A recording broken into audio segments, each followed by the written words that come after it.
বাড়াই দেবো এই অনুযায়ী। হ্যাঁ,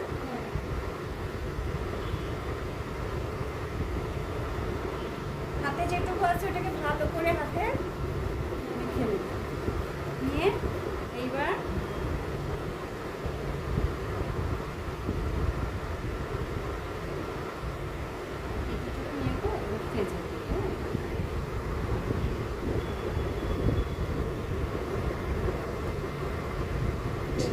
এটা কি করছি?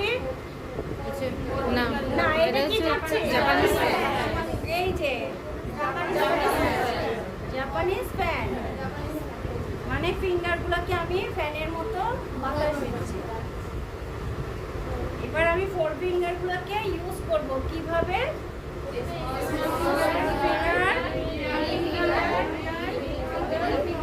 মিডল ফিঙ্গার, পয়েন্টার, এটা সুযোগ দেন করার তো একটা সুযোগ। এই যে হচ্ছে পয়েন্টার। এগেইন, হ্যাঁ, স্মল ফিঙ্গার, স্মল ফিঙ্গারটা একটু করি, স্মল ফিঙ্গার। হ্যাঁ, এবার রিং ফিঙ্গার। আচ্ছা, আমি যে নর্মাল পানি না নিচ্ছি, এটা না নিয়ে আমরা কিন্তু একটু রোজ ওয়াটার নিতে পারি। একটু রোজ ওয়াটার যখন মাসাজ করবো, মাসাজের ভেতরে ভেতরে আমাদের ওয়াটারের দরকার হয়, তখন আমরা কি করব? রোজ ওয়াটারটা ইউজ করব। এটা কি? Small finger.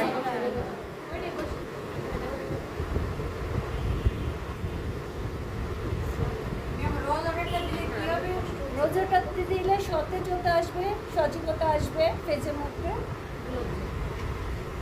এই দেখেন, আমি এই পাশটাকে 4টা আঙ্গুল ইউজ করছি।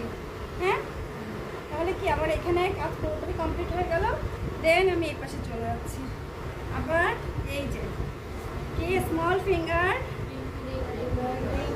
Ring finger, middle finger, pointer.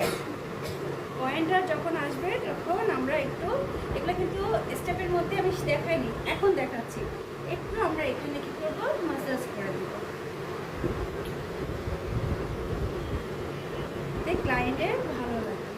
এটা হচ্ছে আমাদের ডাস্ট এরিয়া। হ্যাঁ, এখান থেকে আমাদের ফেজের যে ফ্যাটটা, এই ফ্যাটটা এখানে হচ্ছে ফ্যাক্টরি হিসেবে থাকে। ইন্ডাস্ট্রি, ফ্যাক্টরির ইন্ডাস্ট্রি, এখানে যখন আমরা চাপবো তখন এখান থেকে ফ্যাটটা রিমুভ হয়ে যায়। ঠিক আছে, তবে চাপটা একটু আস্তে আস্তে হবে। আমি আপলিফটিং করছি, আবার ছেড়ে দিচ্ছি, আপলিফটিং করছি, আবার ছেড়ে দিচ্ছি, আপলিফটিং করছি, আবার ছেড়ে দিচ্ছি।